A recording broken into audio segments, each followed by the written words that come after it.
Three step process. একজন consultant বা একজন ডাক্তার তার প্রোডাক্ট সেল করার জন্য 3টা স্টেপকে সে ফলো করে। আমরা যদি আমাদের বিজনেসের সাথে এই 3 স্টেপকে মেনটেন করতে পারি তাহলে আমাদের সেলস করাটা অনেক বেশি সহজ হয়ে যাবে, অনেক বেশি ইজি হয়ে যাবে।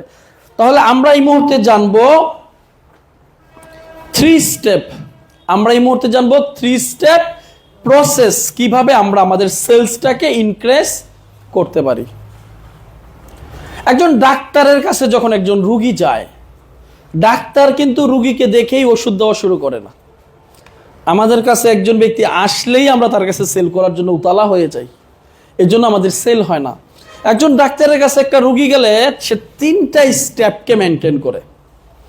প্রথম স্টেপকে বলা হয় এক্সামিনেশন। প্রথম স্টেপটা কি? এক্সামিনেশন। যখন রোগী ডাক্তারের কাছে যায়, সর্বপ্রথম ডাক্তার যে কাজটা করে তাকে জিজ্ঞাসা করে তার ঘুম কেমন হয়, তার ডায়াগনস্টিক সিস্টেম কেমন, তার আদার্স কোনো প্রবলেম আছে কিনা, তার জিহ্বা দেখেই কিন্তু তাকে ট্রিটমেন্ট দেয় না। এটা হলো প্রথম ধাপ, এক্সামিনেশন। একইভাবে আপনার কাছে যখন একজন ব্যক্তি আসবে, আপনারও প্রথম ধাপ হবে এক্সামিনেশন। সে এই প্রশ্নগুলা করে, জিহ্বা দেখে সে কিছু ক্লু বের করার চেষ্টা করে।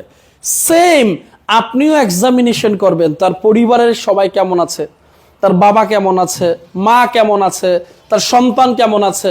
দেখবেন আপনি প্রশ্ন করতে করতেই তার সমস্যা বের হয়ে যাবে। বাবার তো ডায়াবেটিস হয়ে গেছে, বাচ্চাটা তো ঠিক মতো খাওয়া দাওয়া করতে চায় না, মাও প্রায় অসুস্থ, পায়ে ব্যথা, গিরায় গিরায় ব্যথা, এই ধরনের বিভিন্ন প্রবলেম বের হবে। যখনই প্রবলেম বের হবে, এটা হলো আপনার ক্লু, আপনার সেলসের জন্য এটা হলো একটা ক্লু, যে ক্লুটা আপনাকে সেলস করতে সহযোগিতা করবে। যেভাবে ডাক্তার এক্সামিনেশন করে, এক্সামিনেশন করার পরে ডাক্তার দ্বিতীয় যে কাজটা করে সেটার নাম কি? ডায়াগনস্টিক করে। এবার সে পরীক্ষা নিরীক্ষা দেয়। Yes or no? ডাক্তার দ্বিতীয় যে কাজটা করে, ওই পেশেন্টকে পরীক্ষা দেয়, ডায়াগনস্টিক করে। একইভাবে আপনাকেও এমন কিছু কথা বলতে হবে যেটা তার মধ্যে থেকে ডায়াগনস্টিক হবে। সে বলতেছে যে আপনি তাকে এক্সামিনেশন করছেন, এক্সামিনেশন পরিপ্রেক্ষিতে সে বলতেছে যে ইনকাম করছে, ইনকাম দিয়ে আসলে চলাটা কষ্টকর, সবকিছু মেনটেন করা কঠিন। এইবার আপনি তাকে ডায়াগনস্টিক করেন।